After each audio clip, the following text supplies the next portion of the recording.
Hello Earthlings! What? Welcome back to my channel, Doodle Goose to US Market. So we're going to have another review for today's trading, New York Stock Exchange and Nasdaq Penny Stock Clubber. So let's start with XRX. So Xerox Holding Corporation with a news of revenue up 27 year-to-year, margin expand. So now XRX is trading at 2.33.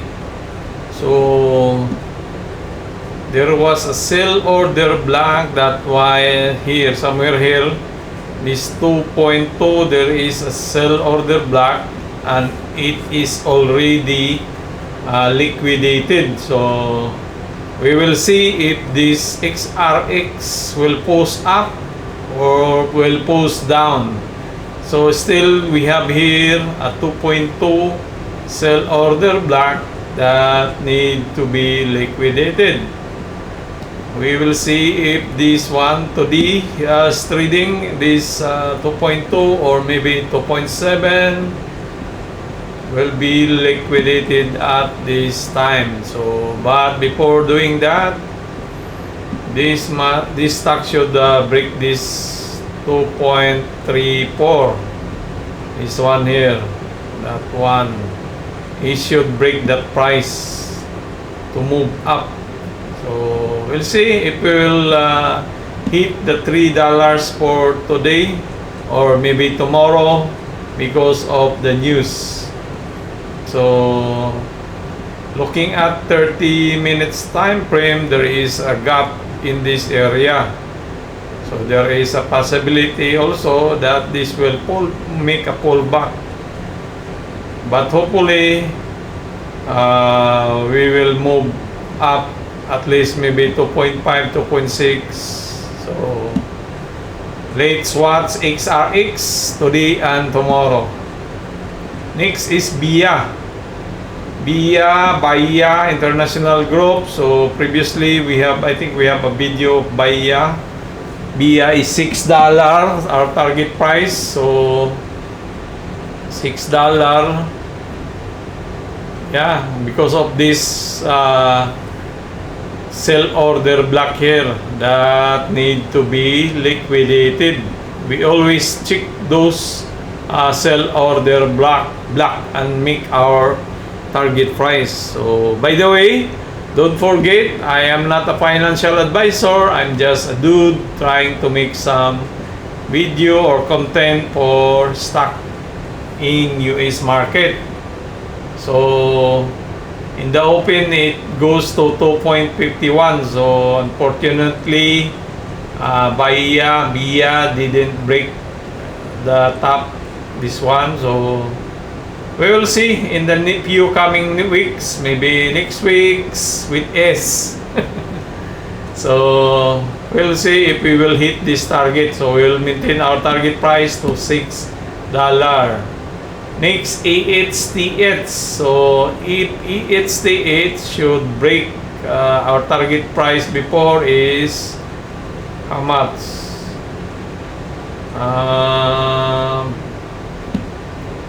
Somewhere down here, down there. So I think our target price here is $4 or 5. So but before doing that, this EHTH should break first this 2.03. So let us check. Before we said it will go like this, I think we make this one in 30 minutes time frame. So there might be it goes down or up. So it goes up. So we'll move this arrow because to mark our last discussion or in our last review. So we will see if we will break this one, this 2.03 or 2.5. Then there might be a chance of moving up this it's because of this imbalance. So my projection here, it might form a cap. So this one here, that one. So there is a possibility then it will continue to 4.5 or 5. So we will see because of this imbalance here. All sellers, so there must be a buyer. So it must be moved up because also it might form this cap, you know. So for now, this is our target price, $5. CWTH, previously we said it might hit to 12. So I think we have here our video CWTH. Where is that? So CWTH somewhere here. Just watch the video. So CWTH, our target price is 12 because of this sell order block here.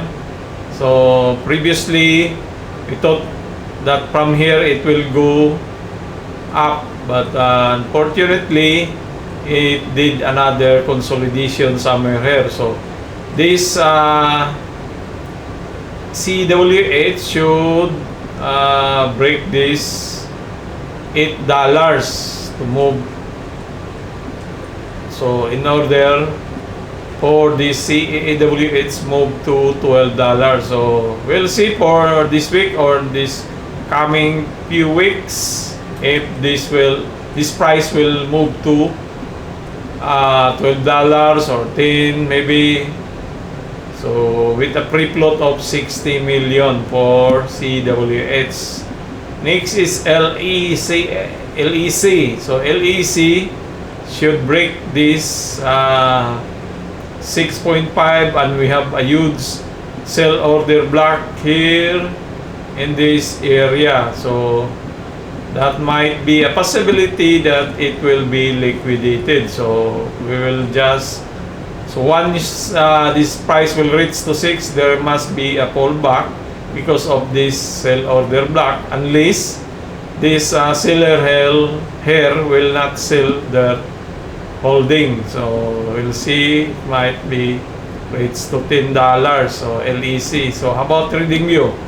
We have so target price is $6. So yeah, because of this sell order block, this red color here, but we will continue to $10 for LEC. So, and because there is also a chance it will form a W like that. That is why it might be there might be a possibility of moving to this $10. So that is LEC from New York Stock Exchange. Last but not the least, we have here the AVD, the American Vanguard Corporation. So we are here from the bottom of our, this is our trend line, and this is the trend line at the top. So we might be moving or going back to this $4, or we have a sell order block also here at $5. So this might be our target price. But before going to 5, he should break this trend line here. So previously we said like this, from here it will go up, but it goes little bit lower. There was a pullback, then it moved up. So we will see, we'll move this one here.